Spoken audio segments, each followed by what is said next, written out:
Welcome to the dumbest smart guy podcast on the planet. This is the Central Unintelligence Podcast.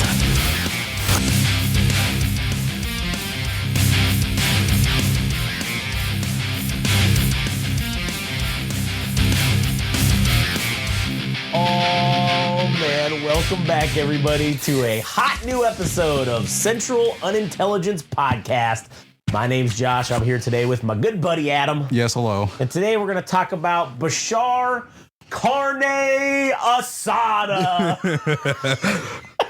See, it's kind of problematic that in the Middle East and maybe even in Africa that we had these totalitarian figures, and I think we were 2 for 2, right? We had Saddam, who got eliminated, dragged through the streets, and then Gaddafi, who got a knife up his ass or something. Oh, I have a fucking hilarious thing to say about that, by the way.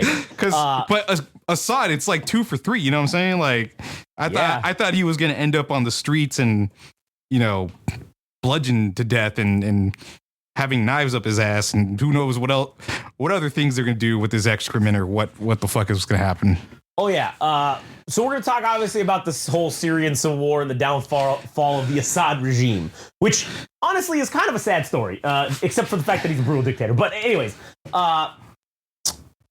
before we get into it, go to Game Rage Magazine on Instagram, TikTok, and YouTube. Like, comment, and subscribe. Also, Twitter/X at Game Rage Mag. You can also follow Adam at All Gas No Trash Official on Instagram. Go check out the All Gas No Trash podcast. And to be one of the first new subscribers on Substack, you can follow at substack.com/allgasnotrash. And you can see Adam talk mad shit. But it's funny because, like, when you talk shit, sometimes you're not, like, people like, oh, if you talk shit, you're like, you're making shit up. No, you're talking shit, but actually correct about it. Like, that's what's great about it. So anyways, so go check it out there. All right. So Syria fell, done. Assad regime toast in a matter of days, man. Not even, it took like no time at all to just unravel this whole thing. But there was also like Israeli interference, right? Well, kind of. Well, okay. I personally, here's the thing. Everybody was saying this shit at the beginning. They were all like, oh, the Mossad's fucking pushing these guys to, like, they're funding everything. Maybe. But once they took over, the first thing they said was that we're coming for the Jews. That's the first thing that they said. Okay, never mind. So I was like, oh shit, that throws that out the window. Or if you're just being real good at covering your tracks, like, obviously you'd say that and just never do it. So I don't know. I mean, they said we are going to go to Israel and take the Jew menace at home. It's something like that's like the equivalent of what they said. The guy who's in charge, the people who were in charge of, like, the rebellion. I forget what the fuck it's called. The Al-Shahara Tasmagad or some shit. I don't know. Fucking hey, dude. This shit's already confusing to begin with, because again, super confusing. Like, I will say, dude, I still cannot wrap my head around the fucking 7-Day War. Sunnis, Shias, Kurds. But when it comes to the genocide that happened within Syria itself, it was the fucking Sunnis that got the brunt of it, right? Yeah, basically. And this was his father's work. Yes, Bashar al-Assad's father. This regime has been around for like 70 years.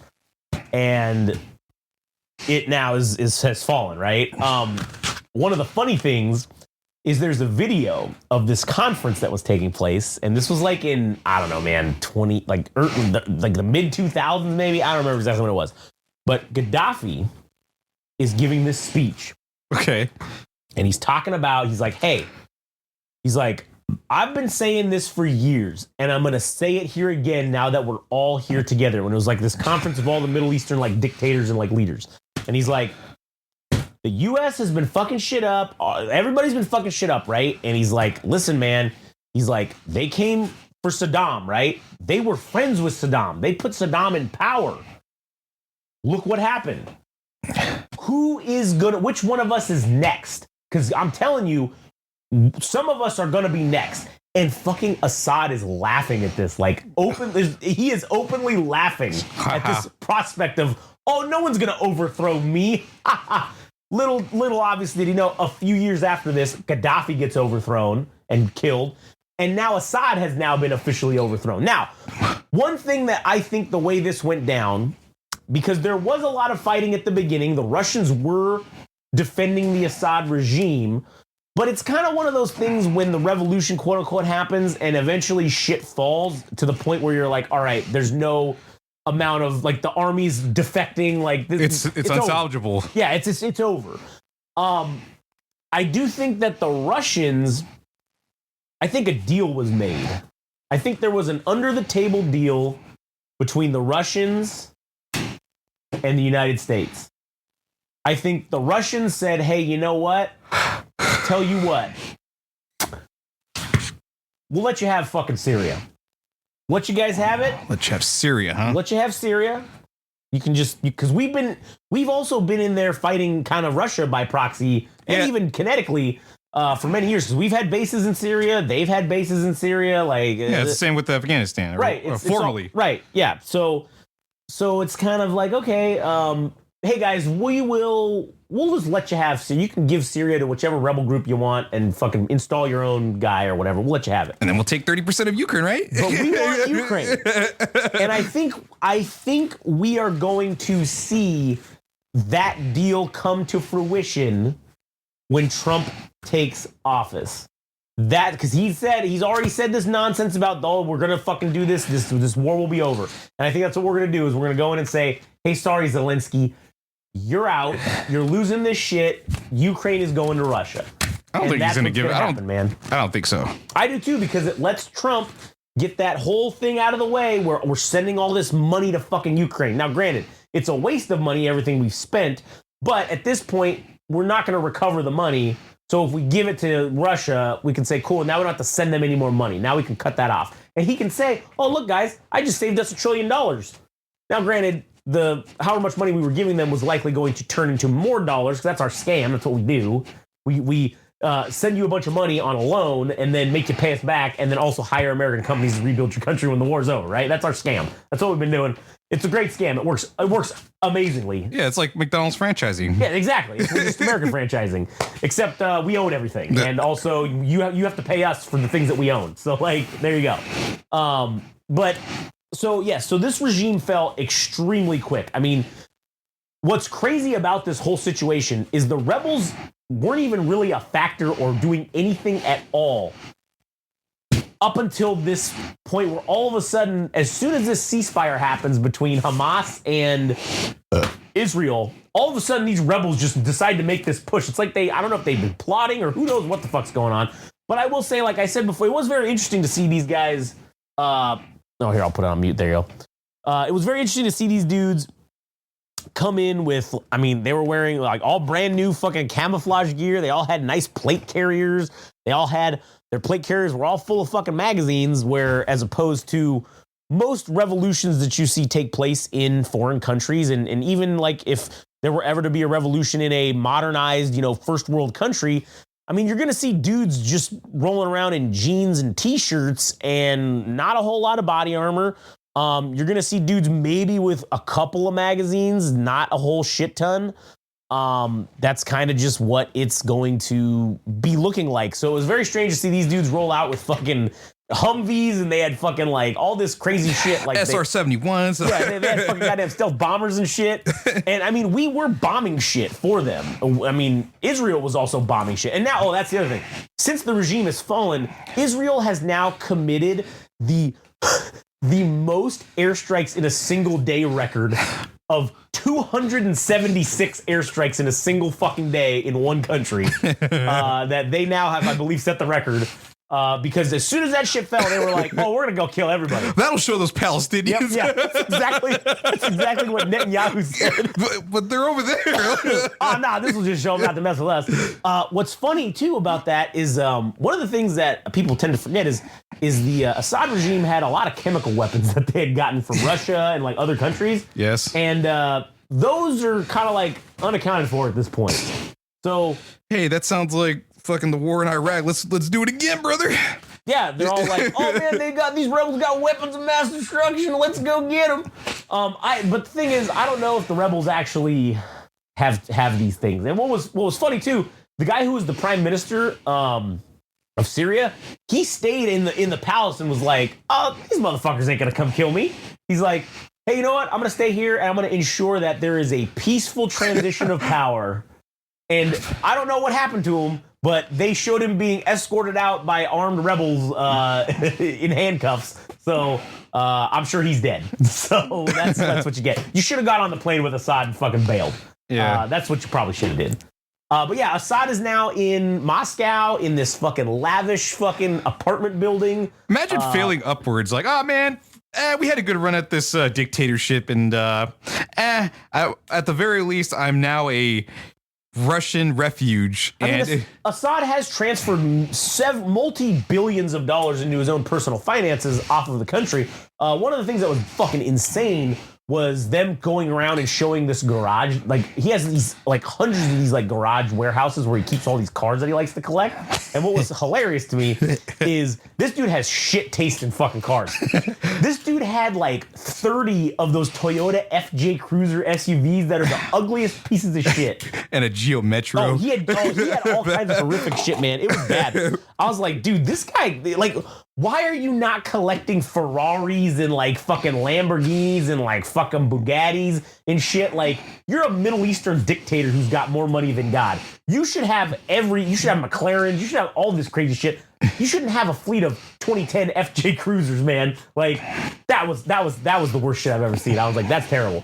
And people, they were going in there showing them, and these rebels are fucking taking them and driving them around and doing all kinds of shit.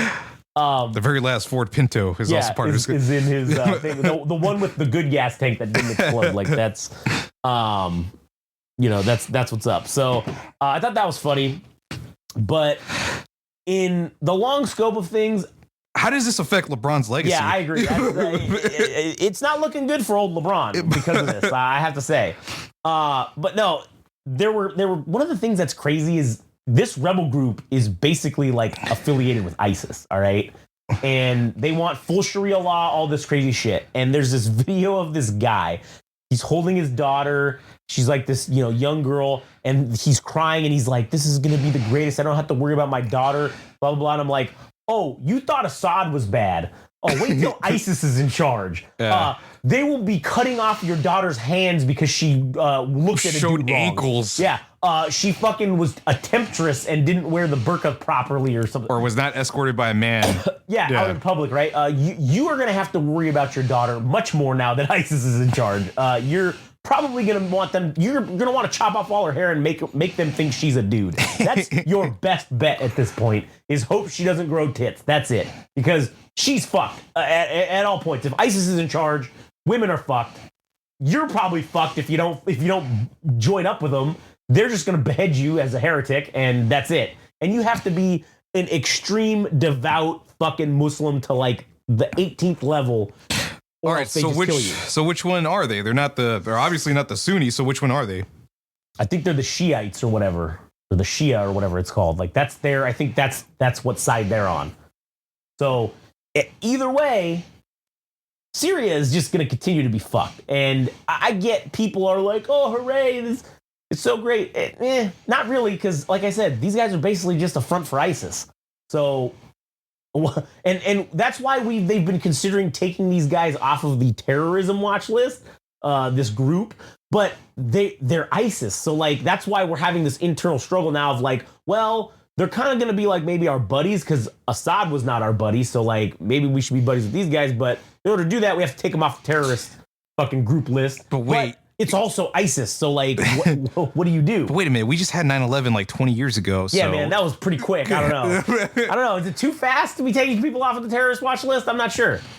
So yeah, Syria is screwed, and if anything, it's just a piece off the table for both the U.S. and Russia, right? Yeah, really. I mean, at this point, it kind of now it's just going to become a warring state. Yeah, it's just going to be another failed state in the Middle East, and apparently, what they're saying, what people are saying is that that Erdogan in Turkey is fucking next. Like, Erdogan? Yeah, Erdogan or whatever his name is. Erdogan. It's Erdogan.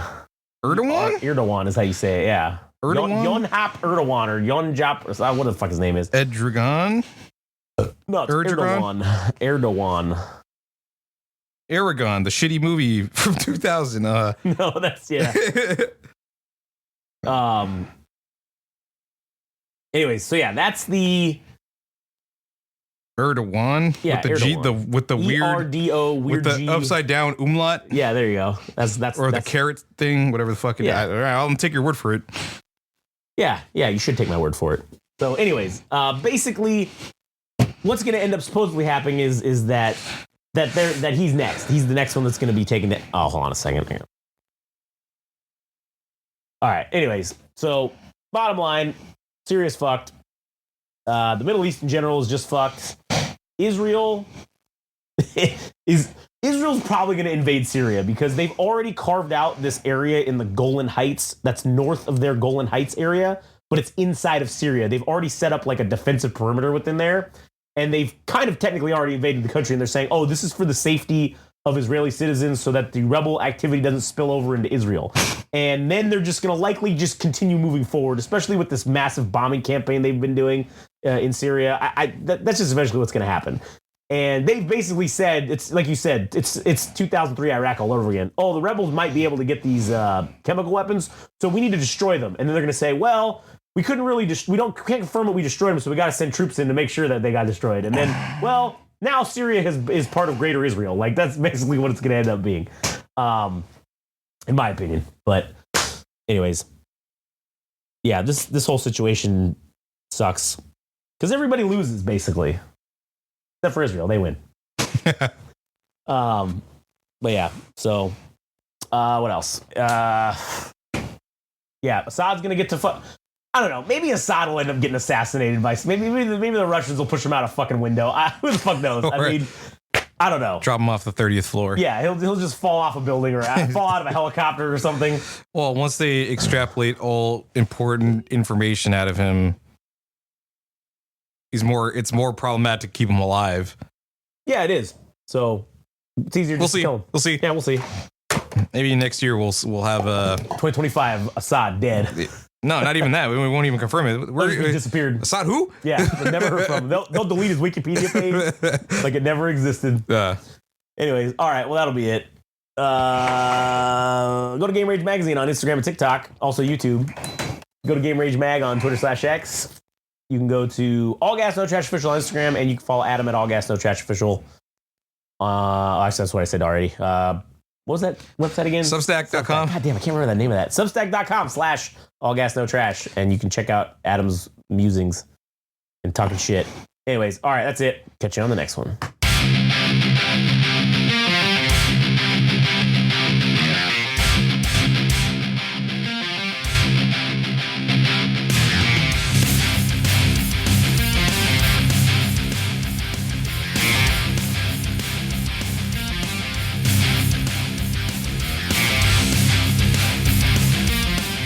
That was the latest episode of the Central Unintelligence Podcast. Don't forget, subscribe and like on Instagram and TikTok at Game Rage Magazine. We're also on Twitter/X at Game Rage Mag. Also our website, www.GameRageMagazine.com.